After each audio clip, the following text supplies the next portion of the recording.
உலகம் முழுவதுமே America, Russia, வடகொரியா, இந்த பக்கம் ஈரான் இதை சுற்றி தான் நகர்ந்துக்கிட்டு இருக்கு. அந்த வகையில் அமெரிக்காவில் ட்ரம்ப்புக்கும் எலான் மஸ்க்குக்கும் இடையில நடந்துக்கிட்டு இருக்கக்கூடிய வார்த்தை போரில் இப்போ உச்சபட்சமாக அவங்க என்ன பேசியிருக்காங்க அப்படிங்கிற செய்தி. வடகொரியாவினுடைய அதிபர் கிம் கண்ணீர் விட்டு அழுதுருக்காரு. ஏன் அப்படிங்கிற கேள்வி. ஈரானில் நெதன்யாகுவும் அவருடைய மனைவி சாராவும் நடந்து போகிற மாதிரியான காட்சி ஒன்று பதிவாயிருக்கு. என்ன அப்படின்னு சொல்லி தேடி பார்த்தா அது ஆர்டிஃபிஷியல் இன்டெலிஜென்ஸ். எதற்காக அவங்க ஈரானில் நடந்து போக ஆசைப்படணும்? அடுத்த ஆண்டு அவங்களுடைய இலக்கு என்ன மிடில் ஈஸ்டில்? இதுவும் ஒரு கேள்வி இருக்குது. எல்லாத்தையும் கடந்து நெதன்யாகு வாஷிங்டனுக்கு பயணப்பட போகிறாராம். என்ன பேப்பரை தூக்கிட்டு, என்ன டாக்குமெண்ட்டை தூக்கிட்டு ட்ரம்ப்பை பார்க்க போகிறார். இது நிதி சம்பந்தப்பட்ட விஷயமா, காசா மக்களுடைய வாழ்வாதாரம் சம்பந்தப்பட்ட விஷயமா? S-400 கோபம் கம்யூனிஸ்ட் பார்ட்டிகளுக்கு அதிகமாக வரும் போல, ரஷ்யாவுக்கும் ஈரானுக்கும் இடையில இப்போது பகையே மூன்றும் போல, அந்த அளவிற்கான சர்ச்சையான விஷயங்கள்லாம் இப்போ பேசுபொருளாக மாறி இருக்குது. கம்யூனி வெர்சஸ் ரஷ்யா அப்படிங்கிற அளவுக்கு என்ன நடந்துக்கிட்டு இருக்கு டீட்டெயில்டாக பேசலாம். வாங்க பார்க்கலாம் உறவுகளே. இது பிரசாத் சிக்னேச்சர். நீங்கள் ஒரு ஜேர்னலிஸ்டா இல்லை நியூஸ் ரீடரா வரணும்னு ஆசைப்படுறீங்களா? அப்படின்னா இது உங்களுக்கான பெரிய வாய்ப்பு. ஒரு பெரிய இலக்கோட அதற்கான முதல் படிக்கட்டு தான் இந்த பயிற்சி பட்டறை. தியரிட்டிக்கல் அண்ட் பிராக்டிக்கல் கிளாஸினுடைய முடிவில் சர்டிஃபிகேட்டும் கொடுக்கப்படும். தொடர்புக்கு 94493594 என் நம்பருக்கு காண்டாக்ட் பண்ணுங்க. நீங்கள் நம்ம சேனலுக்கு விளம்பரம் கொடுக்க விருப்பப்பட்டீங்கன்னா 94493594 இந்த நம்பருக்கு காண்டாக்ட் பண்ணுங்க.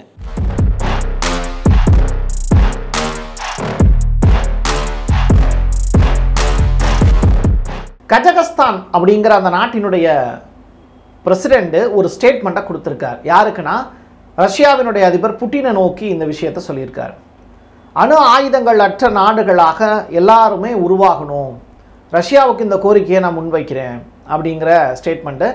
அமைதி வழியில் மாறினாங்கன்னா எல்லாருக்குமே அது நல்லது தானே அப்படிங்கிற ஒரு அட்வைஸை கொடுத்துருக்கார்.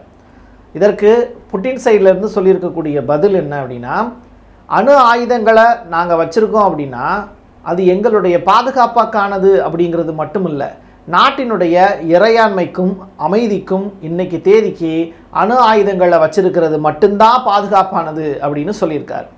உங்களுக்கு வேணால் டவுட் இருந்ததுன்னா ஈராக்லையும் லிபியாலையும் போய் கேட்டு பாருங்களேன். சதாம் ஹுசேன் ஏன் அதற்காக முயற்சி செய்தார் அப்படிங்கிறத யோசிச்சு பாருங்களேன். வரலாறு ஒரு பக்கம் திருப்பி பாருங்கள். அது நமக்கு சொல்லி கொடுக்கறது ஒன்று தான். நம்ம வாழணும் அப்படின்னா இங்கே நமக்கான ஆயுதங்களை ரெடி பண்ணி வச்சுக்கணும் அப்படிங்கிறத சொல்லியிருக்கார். ஸோ இது புட்டினுடைய ஸ்டேட்மெண்ட்டாக கஜகஸ்தானுடைய பிரசிடெண்ட்டுக்கு போய் சேர்ந்திருக்கு. 12 நாள் ஈரானுக்கும் இஸ்ரேலுக்கும் இடையில போர் நடந்ததில்ல, இதில் ஈரானில் அதிகமான அளவில் பாதிப்பு ஏற்பட்டிருக்கு அப்படிங்கிற ரிப்போர்ட்டை இப்போது அந்த நாட்டினுடைய IRGCயே வெளியிட்டிருக்காங்க. அது என்னென்னா, மொத்தமாக ஈரானில் இறந்து போனவங்களுடைய எண்ணிக்கை குறைந்தது 935 பேர் படுகொலை செய்யப்பட்டிருக்கலாம் அப்படிங்கிறது ஸ்டேட்மெண்ட்டு. இதில் பெண்கள் எவ்வளவு, குழந்தைகள் எவ்வளவு அப்படின்னு சர்ச் பண்ணி பார்க்கும்போது ஷாக்கான ஒரு ரிப்போர்ட்டு. 132 பெண்கள் இறந்து போயிருக்காங்க, 38 குழந்தைகளும் மரணத்தை தழுவியிருக்காங்க. இதை IRNA, ஈரானுடைய IRNA நியூஸ் ஏஜென்சி வெளியிட்டிருக்காங்க. தொடர்ச்சியாக 31,000 பில்டிங் கொலாப்ஸ் ஆகிருக்கு அப்படிங்கிறத ஓப்பன் ஸ்டேட்மெண்ட்டாக ஈரான் ஒத்துக்கிறாங்க, ஜென்யூனாக ஒத்துக்கிறாங்க. சரி, இதெல்லாம் நடந்திருக்குல்ல, இதை பற்றி அந்த நாட்டினுடைய தலைவர்கள்ட்ட போய் கேட்கும்போது இது மரணம் அல்ல, இழப்பு அல்ல, இதற்கு பெயர் தியாகம் அப்படின்னு சொல்லியிருக்காங்க. என்ன மாதிரியான மனநிலை? நம்மளால் அதை ஏற்றுக்கவே முடியாது. அமெரிக்க வரலாற்றில் எந்த மனிதருக்கும் இப்படி ஒரு சலுகைகள் அப்படிங்கிறது வழங்கப்பட்டதே அல்ல அப்படிங்கிற ஸ்டேட்மெண்ட்டு. இது ரொம்ப ரொம்ப உன்னிப்பாக நீங்கள் கவனிச்சிங்கன்னா இந்த வார்த்தைக்கு பின்னாடி ட்ரம்ப் போஸ்ட் ஒன்று ட்ரூத் சோஷியலில் போட்டிருக்காரு. அந்த பதிவு தான் கிட்டத்தட்ட ஒரு 3 மணி நேரத்துக்கு ஒரு தடவை அந்த அப்டேஷன் அப்படிங்கிறது நடந்துக்கிட்டே இருந்தது. ட்ரம்ப்பினுடைய சோஷியல் மீடியா வாட்ச் பண்ணுறவங்களுக்கு தெரியும். தொடர்ச்சியாக எலான் மஸ்கை வசைபாடுவது மட்டுமே இந்த டியூஸ்டேவுக்கான தாரக மந்திரமாக அவர் செயல்பட்டிருக்காரு போல். அந்த வகையில் அவர் சொல்லியிருக்காரு, இன்னைக்கு தேதிக்கு அமெரிக்காவில் அதிகமான அளவில் லாபம் அடைகிறது யாருன்னா எலான் மஸ்க் மட்டும்தான். அவர் என்னுடைய இந்த பியூட்டிஃபுல் அண்ட் பிக் பில் ரிலேட்டடாக அவர் ஆதரவு தெரிவிக்க மாட்டுறாரு. அதனால் அவருக்கு இந்த எலக்ட்ரானிக் காருக்கான அந்த மானியம் அப்படிங்கிறது அவருக்கு கட்டாயிரும்னு யோசிக்கிறாரு. பட் அது இல்லாமலே அவர் ஏகப்பட்ட லாபத்தை சம்பாதிக்கிறாரு. அவர் கொடுக்கக்கூடிய மானியத்தை மட்டும் அமெரிக்காவில் கட் பண்ணால் அவர் அமெரிக்காவில் வியாபாரமே பார்க்க முடியாது, சொந்த நாடாக இருக்கக்கூடிய சவுத் ஆஃப்ரிக்காவுக்கே அவர் ஓட வேண்டிய நிலை வரும் அப்படின்னு. இந்த ஸ்டேட்மெண்ட்டை ஃபஸ்ட்டு சொன்ன வார்த்தையோடு பொருத்தி பாருங்கள், தெளிவாக புரியும். எலான் மஸ்கை நாடு கடத்துவதற்கான எல்லா வேலையுமே இப்போ ட்ரம்ப் செய்ய தொடங்கியிருக்காரு. அது மட்டும் இல்லை, நீயும் வெளிநாட்டுக்காரன் தான், நீ அமெரிக்கன் கிடையாது அப்படிங்கிறதையும் எலான் மஸ்க்கு குத்தி காமிச்சிருக்காரு. இது சம்மந்தமாக எலான் மஸ்க்கு கிட்டையும் நம்ம பத்திரிகையாளர்கள் அடுத்து போய் கேட்பாங்க. அவர் உடனே திருப்பி சொல்கிறாரு, அந்த பியூட்டிஃபுல் பில்லை வந்து அமெரிக்காவில் அவரை செயல்படுத்தி பார்க்க சொல்லுங்கள், யாரை ட்ரம்ப்பை செயல்படுத்தி பார்க்க சொல்லுவாங்க, நான் யாருங்கிறத நான் காட்டுறேன் அப்படிங்கிற தொனியில் அவர் சொல்லியிருக்கக்கூடிய விஷயம், அமெரிக்கன் பார்ட்டி, நான் புதிதாக ஒரு கட்சி தொடங்க போகிறேன், கூடிய விரைவில் அதற்குண்டான வேலையையும் நான் செஞ்சிருவேன் அப்படின்னு மிரட்டல் விடுத்திருக்காரு. அந்த எலான் மஸ்கினுடைய புதிய கட்சிக்கு பேர் என்ன? American party. Actually Elon Musk ரொம்ப பெரிய அளவில் ஒரு கனவு ஒன்று கண்டார். அது வந்து டிக்டாக், அந்த செயலி வந்து எப்படியாவது அமெரிக்காவுக்கு மறுபடியும் மீட்டு கொண்டு வந்துடணும். அது சீனா கிட்ட இருந்து சில அப்ரூவல் வாங்க வேண்டியது இருக்குது, ஏன்னா அது சீனா மேடு. ஸோ அப்படிப்பட்ட நேரத்தில் அந்த சீன ஓனருக்கு சில வளவிரிச்சாங்க, 6 மாதம் டைம் கொடுத்தாங்க, அது வரைக்கும் கொஞ்சம் பேன் பண்ணி வைக்கிறதா மிரட்டினாங்க. இப்படிப்பட்ட நிலையில் அது ஒரு யூதருக்கு போய் சேரப்போகுது அப்படிங்கிறது தான் எலான் மஸ்க்கு இப்போ வந்திருக்கக்கூடிய பெரிய கோபம். அந்த டிக்டாக் செயலிக்கான இன்சார்ஜ், இப்போ எப்படி ட்விட்டர் இருக்கோ அதே மாதிரி டிக்டாக் செயலிக்கான ஒட்டுமொத்த இன்சார்ஜாக அந்த அந்த அந்த ஒட்டுமொத்த ஓனர்ஷிப்பை யாருக்கு போகணும் அப்படின்னு நினச்சாருன்னா எலான் மஸ்க் தனக்கு வரணும்னு நினச்சார். அந்த கோபம் வந்து இப்போ அவருக்கு இருக்குது, ஒரு யூதருக்கு போக போகுது அப்படிங்கிறது இப்போ வெளியில் வந்திருக்கு தகவல். ஒரு நல்ல ஃபேமிலிக்கு இதை நான் கொடுக்க போகிறேன் அப்படின்னு தான் ட்ரம்ப் சொல்லியிருந்தார், ஒரு வெல்த்தான ஃபேமிலிக்கு கொடுக்க போகிறேன் அப்படின்னு. அது யாரை மென்ஷன் பண்ணியிருக்காருன்னா ஒரு யூத குடும்பத்தை மென்ஷன் பண்ணியிருக்காரு. அதை அஃபீஷியலாக வெளியான உடனே அவங்க யாருங்கிறத நம்ம சொல்லுவோம். நெதன்யாகவும் அவருடைய மனைவியும் அடுத்த ஆண்டு, அதாவது 2026ஆம் ஆண்டு டெக்ரானில் நடந்து போகிறது மாதிரியான ஒரு வீடியோ ஒன்று பரவச்சு. அந்த வீடியோ வந்து யார் பரப்பிக்கிட்டு இருக்கா அப்படின்னு சொல்லி பார்த்தா அது ஒரு ஆர்டிஃபிஷியல் இன்டெலிஜென்ஸுக்கான வீடியோ. எதுக்கு இவங்க டெக்ரானில் நடக்கிறது மாதிரியான வீடியோக்களை பதிவு செய்கிறாங்கன்னா, அடுத்த ஆண்டு ஈரான் அப்படிங்கிற தேசம் வந்து இஸ்ரேலோடு இணைக்கப்படுவதற்கான வாய்ப்பு இருக்குங்கிற மாதிரியான தொனியில் தான் இதை இது பண்ணுறாங்க. பக்கத்துலேயே ஒரு இஸ்லாமிய சகோதரி வந்து ஹிஜாப் அணிஞ்சு அவங்க பக்கத்துலேயே போகிற மாதிரியான காட்சிகளும் அரங்கேறிச்சு. நீங்கள் தெளிவாக புரிஞ்சுக்கோங்க, இஸ்ரேல் அப்படிங்கிற அந்த நாடு தன்னைத்தானே வந்து அடுத்த கட்டத்துக்கு கிரேட் இஸ்ரேல் அப்படிங்கிற அந்த வார்த்தையை நோக்கி நகர்த்திக்கிட்டு இருக்கு. அதற்காக அமெரிக்காவை கையில் வச்சுக்கிட்டு அவங்க ஆடக்கூடிய ஆட்டம் தான் தாங்க முடியாமல் இருக்குது. ஐடிஎஃப் பண்ணக்கூடிய கொடுமை சொல்லி மாளலை. காசாவில் ஒரு 5 வயது குழந்தை நடந்து வந்துக்கிட்டு இருக்கு. அந்த குழந்தையினுடைய நெத்தி பொட்டில் வச்சு சுட்டுருக்காங்க. எவ்வளவு மோசமான ஒரு சிந்தனையுடையவங்க, கொடூரமான அரக்கர்களால் மட்டும்தான் இந்த வேலையை செய்ய முடியும். 5 வயது குழந்தை என்ன பண்ணுச்சு? 5 வயசு குழந்தை. நீ உண்மையான ஆண்மகன் வீரன்னா அந்த இடத்துல வந்து எப்படி சிங்கம்லாம் வந்து பார்த்திங்கன்னா எதிர்த்தாப்பில் இருக்கக்கூடிய சிங்கத்தோட தன்னுடைய உடல் வலிமையை தான் காட்டும். இந்த மனுஷ பயலுக தான் தாங்கிட்ட இருக்கக்கூடிய அறிவையும் தான் அறிவிலிருந்து தயாரித்த துப்பாக்கியும் வச்சுக்கிட்டு போடுற ஆட்டம் தாங்க முடியல. அந்த காலத்தில் வாளை வச்சு 1 to 1 போரிடுவாங்க, மக்களை போரிட சொல்ல மாட்டாங்க. அரசர்கள் 1 to 1 போரிட்டு எங்கள் நாட்டு படைகள் உன் நாட்டு படைகளை வேணாம், நானும் நீயும் 1 to 1 வா, சண்டை போட்டு ஜெயிச்சுக்க முடியும். அது மாதிரி ட்ரம்ப்போ நெதன்யாகுவோ காசாவில் இருக்கக்கூடிய ஒரு ஆம்பளையோட போர் பண்ணி ஜெயிங்கடா பார்ப்போம் அப்படிங்கிற கேள்வியை தான் இப்போ கேட்க தோணுது. ஏன்னா உண்மையான வீரம் என்ன அப்படிங்கிறதையே இங்கே மறுத்து போய் அடுத்தவனை ஏமாத்துறது மட்டும்தான் வீரனே நினச்சிக்கிட்டு இருக்காங்க. அப்படிப்பட்ட உலகத்தில் தான் நம்மளும் வாழ்கிறோம்.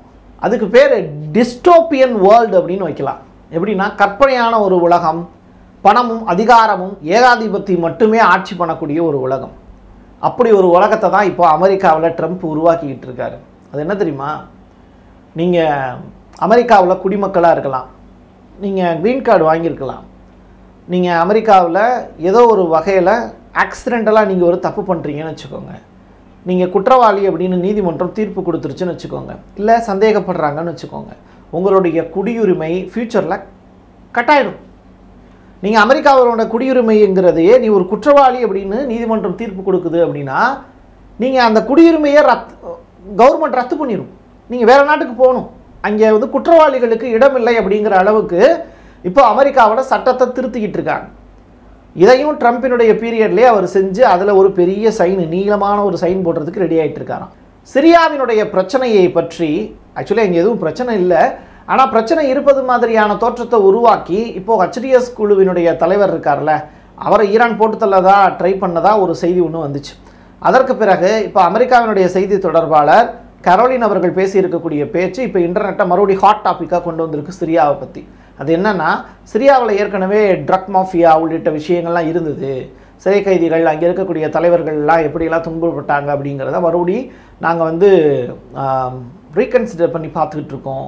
இப்போ அந்த இடத்துல வந்து புதிய தலைவர் ஒருத்தர் உருவாக்கியிருக்காரு. அவர் இடத்துல இருந்து கோலன் குன்றுகளை வந்து புட்டிங்கி நாங்கள் இஸ்ரேல்கிட்ட மொத்தமாகவே தார வார்க்க போகிறோம் அப்படிங்கிற மாதிரியான ஸ்டேட்மெண்ட்லாம் கரோலின் வந்து சொல்லியிருக்காங்க. இது ட்ரம்பினுடைய கனவு, சிரியாவினுடைய இலக்கு.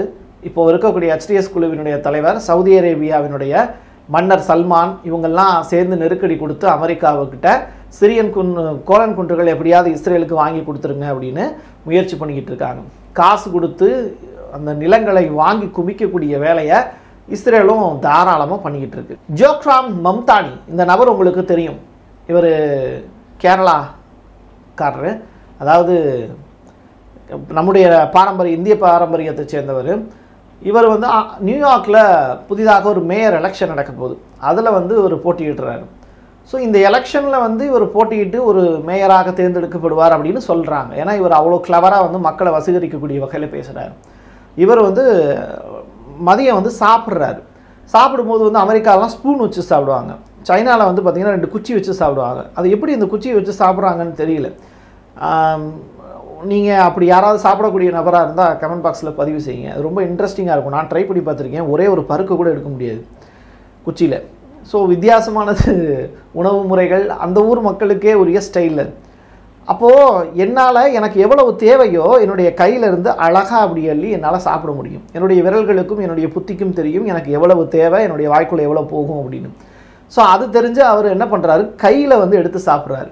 அதை அமெரிக்காவினுடைய காங்கிரஸை சேர்ந்த பிராண்டன் கில் அப்படிங்கிற நபர் வந்து சோசியல் மீடியாவில் பாருங்கள், வருங்கால அமெரிக்கா நியூயார்க்கினுடைய மேயர் ஒருத்தர் வெறுங்கையில் சாப்பிட்டுக்கிட்டு இருக்காரு, இது வந்து ஏற்புடைய ஒன்றா அப்படின்னு சொல்லிட்டு கிரிட்டிசிசம் பண்ணியிருக்காரு. இது அவருடைய பாரம்பரியம், அவருடைய கல்ச்சர், அதனால் அவர் அதை செய்கிறார். பட் அது அமெரிக்காவில் வந்து அதை செய்கிறது வந்து தப்பு அப்படின்னு அவங்க சொல்கிறாங்க. நீங்கள் என்ன நினைக்கிறீங்க? வடகொரியாவினுடைய அதிபர் கிம் அவர்கள் கண்ணீர் விட்டு அழக்கூடிய காட்சிகளை வாழ்க்கையில் நீங்கள் பார்த்துருப்பீங்களா? அப்படி ஒரு நிகழ்வு இப்போ அரங்கேறியிருக்கு. காரணம் என்னென்னா, ரஷ்யாவுக்கும் உக்ரைனுக்கும் இடையில நடந்து வரக்கூடிய அந்த போரில் வடகொரிய வீரர்கள் வந்து இறந்து போய் அவங்களுடைய பாடிஸ் எல்லாம் இப்போது வடகொரியா வந்திருக்கு. இதை ஒரு சீனில் போட்டு காமிக்கிறாங்க, திரையரங்கில் போட்டு காமிக்கிறாங்க. அதற்கு பிறகு வந்து இறந்தவங்களுடைய இடத்துல போய் கிம் அவர்கள் வந்து அந்த இராணுவ வீரர்களுக்கு மரியாதை செலுத்தக்கூடிய காட்சிகள் அரங்கேறுது. அப்போது அவர் கண்ணீர் விட்டு அழக்கூடிய காட்சிகளை பார்த்து ஒட்டுமொத்த வடகொரியாவுமே எவ்வளவு இளகிய மனம் படைத்த ஒரு மனிதர் நமக்கு தலைவனாக கிடைத்திருக்கிறார் அப்படின்னு நினைக்கிறாங்க.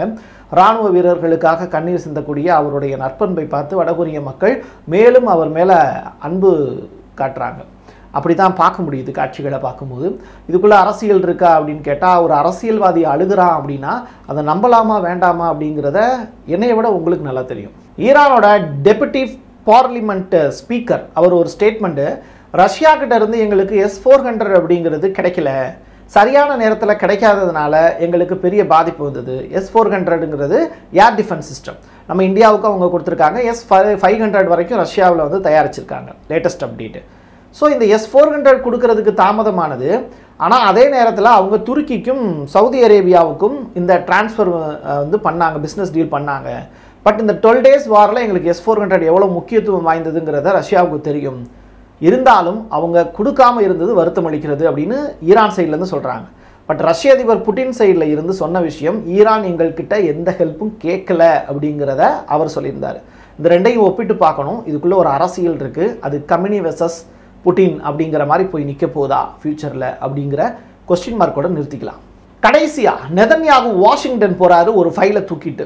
நிதியும் கேட்பாரு, அதே நேரத்தில் மிக முக்கியமான விஷயங்களை பற்றியும் பேச போகிறாங்க. 2 வாரத்துக்குள்ளே காசாவுக்கான விடுதலை பற்றிய பேச்சுக்களை மறுபடியும் இப்போ பேசிக்கிட்டு இருக்கோம், முடிச்சு காட்டுவோம். விடுதலை வந்து நிச்சயமாக இருப்பதற்கான வாய்ப்புகள் இருக்குது, சாத்தியமான ஒன்றே காசாவில் வந்து அமைதி திரும்புவது அப்படிங்கிற வார்த்தைகள்லாம் எகிப்தினுடைய சைடில் இருந்தும் அமெரிக்கா சைட்லேருந்தும் சொல்லிக்கிட்டு தான் இருக்காங்க. ஸோ இது ரிலேட்டடாக முடிவெடுக்க வேண்டியது நெதன்யாகு ப்ளஸ் ஹமாஸினுடைய தலைவர்கள். பிணைய கைதிகளுடைய விடுதலை தொடர்பான பேச்சுவார்த்தைகளும் ஹமாஸோடு நடந்துக்கிட்டு இருக்கு. இப்படிப்பட்ட நேரத்தில் எரியிற கொள்ளியில் எண்ணெயை ஊற்றுற மாதிரி இஸ்ரேல் சைடில் இருந்து நெதன்யாகுவினுடைய சார்பாக ஒரு நபர் வந்து பேட்டி கொடுக்குறாரு, ப்ரெஸ் மீட்டு. அதில் அவர் என்ன சொல்கிறாரு, ஹமாஸ் தன்னுடைய ஆயுதங்கள் முழுக்க கீழே போடணும், இஸ்ரேலிடம் சரணடைய வேண்டும், ஆயுதமற்ற காசா உருவாவதையே இஸ்ரேல் விரும்புகிறது, அதனால் அப்படி ஒரு நிகழ்வு நடக்கிற வரைக்கும் காசாவில் சீஸ்ஃபயருக்கான வாய்ப்பு இல்லை அப்படின்னு சொல்லியிருக்காரு. உங்களுக்கு இப்போ புரிஞ்சிருக்கும்னு நினைக்கிறேன். மறுபடியும் டேபிளில் ஃபைல் இருக்குது, ஆனால் அந்த ஃபைலை திருப்பி பார்க்க மாட்டேன், ஆனால் அந்த ஃபைலை நான் தூக்கி குப்பையில் தான் போட போகிறேன், இருந்தாலும் நீ அந்த பேப்பரை தூக்கி வை, நான் அதை படித்து பார்க்குறேன் அப்படின்னு சொல்கிறாங்க. இது என்ன மாதிரியான இன்டர்வியூ அப்படின்னு புரியல. ஸோ உலகம் முழுவதும் அதிகார பலம் மிக்கவர்களே இங்கே செய்யக்கூடிய விஷயங்கள் சரி தப்பு அப்படி எது அப்படிங்கிறத அவங்க தான் முடிவு பண்ணுறாங்க. அவங்க சொன்னால் சரி, அவங்க சொன்னால் தப்பு. அதுதான் உலகத்தினுடைய நியதியாக மாறி போய் நிற்கிது. இதிலெல்லாம் நம்மெல்லாம் பிழைப்பு தேடி இருக்கிற வரைக்கும் வாழ்ந்துட்டு போகிறதுக்கான வாய்ப்பு மட்டும் அவங்க கொடுக்குறாங்க. ஸோ இதற்கு எதிராக ஒரு பெரிய ரெவல்யூஷன் அப்படிங்கிறது மக்களிலிருந்து ஒரு தலைவன் உருவாகும் போது நடக்கும். அவன் ஒழுக்கமான ஒரு தலைவனாக, அந்த மக்களை நேசிக்கக்கூடிய ஒரு தலைவனாக ஒவ்வொரு நாட்டுக்கும் கிடைக்கும்போது உலகத்தினுடைய சுதந்திரம் அப்படிங்கிறது எல்லாருக்குமான பொது உடைமை கூட்டுறவு சமுதாயம் உருவாவதற்கான அடிப்படை கொள்கையாக உருவாகும். அந்த கொள்கையை செயல்படுத்தக்கூடிய மக்கள் கூட்டம் விரைவில் உருவாவாங்க அப்படிங்கிற பெருத்த நம்பிக்கையோடு நம் பயணிக்கலாம். என் கையெழுத்தின் மக்களுக்கான உறவுகளை மீண்டும் ஒரு பதிவில் சந்திக்கலாம். நன்றி, வணக்கம். தென்னிந்தியாவின் கட்டடக்கலை ராஜாக்கள் creator constructions and north west interiors. குறைந்த விலையில் தரமான பொருட்களால உங்களோட கனவு இல்லத்தை பிரம்மாண்டமா கட்டி கொடுக்கறாங்க கிரியேட்டர் கன்ஸ்ட்ரக்ஷன். அதோட இன்டீரியர் டிசைனால உங்களோட வீட்டை அழகாக்குறாங்க north west interiors. Residential and commercial constructions சூப்பர்வா இருக்கணும்னா தொடர்புக்கு 72907999. நீங்க நம்ம சேனலுக்கு விளம்பரம் கொடுக்க விருப்பப்பட்டீங்கன்னா 94493592 இந்த நம்பருக்கு கான்டாக்ட் பண்ணுங்க.